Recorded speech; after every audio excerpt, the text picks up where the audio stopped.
Hello guys, welcome back to my channel. आज हम पढ़ने वाले हैं पार्षद सीमा नियम के बारे में।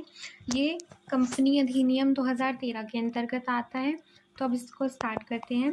पार्षद सीमा नियम कंपनी का एक ऐसा महत्वपूर्ण प्रलेख है जो कंपनी बनाते समय अनिवार्य रूप से रजिस्ट्रार को प्रस्तुत करना पड़ता है।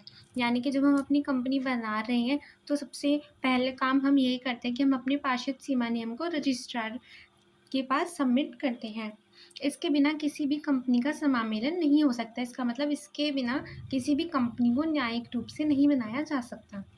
अत्यंत महत्वपूर्ण होने के कारण इसे कंपनी का चार्टर अथवा विधान भी कहा जाता है। इसे स्मृति ज्ञापन, स्मारक पत्र अथवा ज्ञापन पत्र के नाम से भी पुकारा जाता है। मतलब अगर आपके क्वेश्चन में आ रहा है कि स्मृति पत्र के बारे में बताइए, क्या स्मृति ज्ञापन, ज्ञापन पत्र आदि के बारे में बताइए, तो उनका मतलब पार्षद सीमा नियम से ही है। इस प्रलेख में कंपनी के कार्य क्षेत्र, उद्देश्य, पूंजी एवं दायित्वों एवं अधिकारों की सीमाओं का उल्लेख होता है।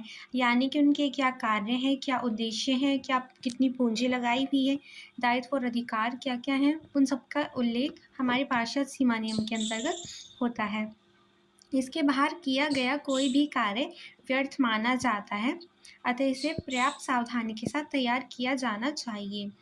इसका मतलब ये है कि अगर पार्षद सीमा नियम से बाहर हमने कोई लिमिट अपनी दी हुई है कि हम इस कार्य को इस सीमा तक कर सकते हैं, पर हम उससे बाहर कर रहे हैं तो वो हमारा न्यायिक रूप से गलत माना जाएगा। जिस इससे तो हम नाम से ही समझ सकते हैं, सीमा नियम यानी कि जो हमारी सीमाएं बताता है कंपनी की, उसको हम सीमा नियम कहते हैं। कंपनी अधिनियम 2013 की धारा 256 के अनुसार सीमा नियम से आशय एक कंपनी के ऐसे पार्षद सीमा नियम से है जो पिछले कंपनी अधिनियमों अथवा इस अधिनियम के अधीन मूल रूप से बनाया गया अथवा समय समय पर परिवर्तित किया गया है।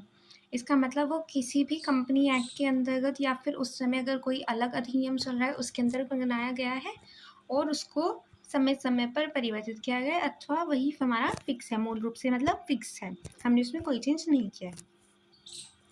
अब आते हैं हमारे पार्षद सीमा नियम के प्रारूप कि किस कंपनी के लिए कैसा बनेगा।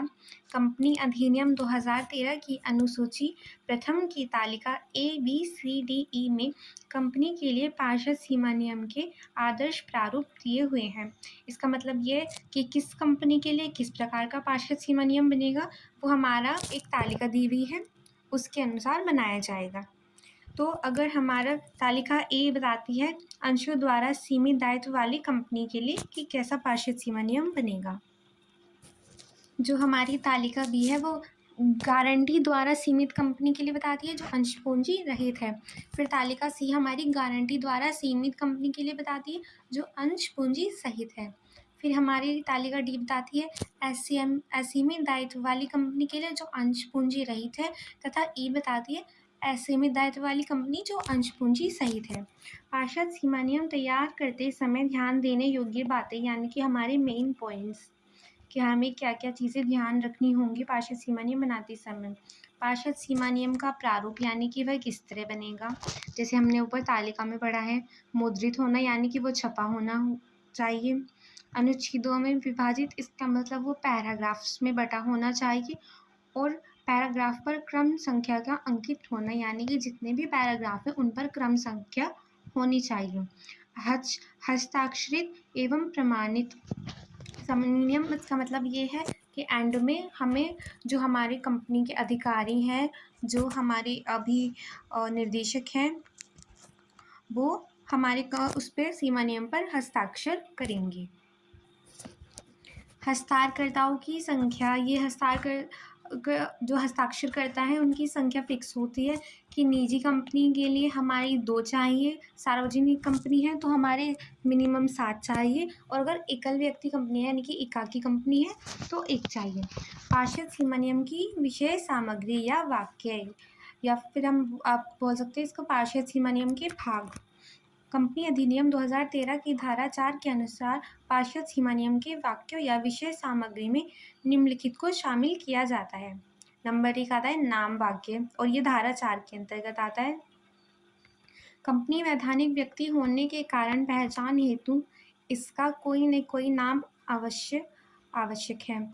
और कंपनी का वैधानिक व्यक्ति से मतलब है, क्योंकि कंपनी रियल में तो कोई व्यक्ति नहीं होती, वो न्याय की दृष्टि से, हमारे संविधान की दृष्टि से एक व्यक्ति मानी जाती है, इसलिए उसका नाम होना आवश्यक है। सैद्धांतिक रूप से कंपनी अपनी इच्छानुसार कोई भी नाम रख सकती है, किंतु यह नाम किसी पूर्व पंजीकृत कंपनी से मिलता जुलता तथा केंद्र सरकार की दृष्टि से अवांछनीय नहीं होना चाहिए। इसका मतलब कोई ऐसे शब्द प्रयोग ना हो जो हमारी केंद्र सरकार ने हमें मना किए हुए हैं, जो अपनी कंपनी में नहीं लगाने। इसके साथ साथ सार्वजनिक कंपनी जो कि अंशों अथवा गारंटी द्वारा सीमित है, यानी कि सीमित कंपनियों को अपने नाम के अंत में लिमिटेड शब्द तथा एक निजी कंपनी को प्राइवेट लिमिटेड शब्द लिखना आवश्यक है। इसका मतलब ये है, जो सार्वजनिक है वो लिमिटेड लिखेंगी और जो निजी है, जो प्राइवेट है, वो प्राइवेट लिमिटेड लिखेंगी। इसके बाद आता है रजिस्टर्ड कार्यालय वाक्य या स्थान वाक्य। यह आता है धारा 4 के अंतर्गत। इस वाक्य में कंपनी को उस राज्य का नाम लिखना होता है जहां कंपनी का प्रधान कार्यालय स्थित होता है। यहाँ पे जैसे आप बोल सकते हैं हेडक्वार्टर या फिर मेन ऑफिस जहाँ पे स्थित होता है, वह स्थान होता है जहाँ कंपनी के समस्त रिकॉर्ड रखे जाएंगे तथा प्रधान कार्यालय की स्थिति के आधार पर ही कंपनी का न्याय क्षेत्र निर्धारित होता है। यानी कि जहाँ हमारा मेन ऑफिस आ रहा है, कंपनी न्यायिक दृष्टि से उसी क्षेत्र के अंतर्गत मानी जाएगी। कंपनी का उद्देश्य वाक्य, कि हमारी कंपनी के उद्देश्य क्या है। उद्देश्य वाक्य किसी भी कंपनी के पार्षद सीमा नियम का सर्वाधिक महत्वपूर्ण वाक्य है, जिसमें कंपनी के उद्देश्य का विवरण होता है तथा यह कंपनी के कार्य क्षेत्र की सीमा भी निर्धारित करता है, जिनके बाहर कंपनी कोई भी कार्य नहीं कर सकती। इसका मतलब ये है, हमारी जो भी कार्य सीमाएं, हमारे जितने भी हमारी लिमिट है, वो हमारा उद्देश्य वाक्य बता देता है कि हमारे इस उद्देश्य को पूरा करने के लिए हमें हमारी इतनी लिमिट है और हम इससे बाहर कोई भी कार्य नहीं कर सकते। अब आता है हमारा दायित्व वाक्य। ये भी मुख्य रूप से धारा 4 के अंतर्गत आता है। यह वाक्य कंपनी के सदस्यों के दायित्व को बताता है। कंपनी अधिनियम 2013 की धारा 4 के अनुसार प्रत्येक अंश द्वारा या गारंटी द्वारा सीमित कंपनी के पार्षद सीमा नियम में इस बात का उल्लेख अवश्य होना चाहिए कि उनके सदस्यों का दायित्व सीमित है। यानी कि जो हमारी सीमित दायित्व कंपनी है, उसके पार्षद सीमा नियम में ये बात अवश्य लिखी होनी चाहिए।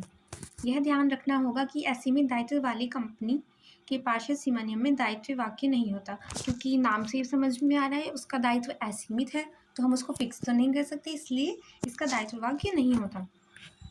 अब आता है पूंजी वाक्य। अब इसके हमारे पास 3 पॉइंट हैं। नंबर 1, प्रत्येक अंश पूंजी वाली कंपनी असीमित दायित्व कंपनी को छोड़कर के पार्षद सीमा नियम में यह भी लिखा होना चाहिए कि कितने अंश पूंजी से कंपनी का रजिस्ट्रेशन हुआ है और यह पूंजी एक निश्चित रकम वाले कितने अंशों में बटी है, कि हमारे पास कितने टोटल हमारे शेयर हैं और वो एक शेयर की क्या वैल्यू है। इसके बाद आता है अभिदाताओं द्वारा लिए जाने वाले अंशों की संख्या का वर्णन उनके नाम के सामने होता है, जो एक अंश से कम नहीं होगा। यानी कि हमारे सब्सक्राइबर्स हैं, उनके नाम का भी वर्णन लिखा होगा हमारे, पर अगर उनका अंश हमारे पूरे एक शेयर से कम है तो उनके नाम का वर्णन नहीं होगा। अगर उनके पास पूरा एक शेयर है तो हम उनका भी नाम लिखेंगे। एक व्यक्ति वाली कंपनी की दशा में उस व्यक्ति का नाम दिया जाएगा जो अभिदाता की मृत्यु होने पर कंपनी का सदस्य बन जाएगा। इसका मतलब यह है कि अगर हमारी कंपनी में एक ही व्यक्ति है, हमारी एकाकी व्यक्ति कंपनी है और उसमें अगर हमारे सदस्य की मृत्यु हो जाती है तो उसके बाद जो हमारा सदस्य बनेगा, जो उस कंपनी को चलाएगा, उसका नाम भी लिखा होना चाहिए। अब आता है हमारा लास्ट पॉइंट, संघ तथा अभिधान वाक्य। इसको हस्ताक्षर वाक्य भी कहते हैं। यह सीमा नियम का अंतिम वाक्य होता है। इस वाक्य में उन व्यक्तियों के हस्ताक्षर होते हैं जो कि कंपनी बनाने की अपनी इच्छा व्यक्त करते हैं, इसलिए इसे हस्ताक्षर वाक्य भी कहते हैं। जो व्यक्ति कंपनी बना रहे हैं, जो हमारे अधिकारी हैं, जो हमारे निर्देशक हैं, जिन्होंने अभी तक काम किया है सारा, जिनके पास अंश है हमारे, वो सभी हमारे इस पर साइन करेंगे। जैसे कि अभी आपने पिछले क्लॉज में पढ़ा, जो हमारे पास जिनके एक से ज़्यादा अंश हैं वो कंपनी के भी हमारे अधिकारी माने जाएंगे। सार्वजनिक कंपनी के सीमा नियम पर कम से कम 7 व्यक्तियों के तथा निजी कंपनी के सीमा नियम पर कम से कम 2 व्यक्तियों के हस्ताक्षर होना अनिवार्य है। ये हस्ताक्षर साक्षी मतलब गवाह द्वारा प्रमाणित होनी चाहिए। मतलब ये प्रूफ होना चाहिए कि हाँ, यह व्यक्ति न्याय की दृष्टि से उचित है। तो गाइज़ आई होप आपको मेरा वीडियो अच्छा लगा हो। Thank you for watching.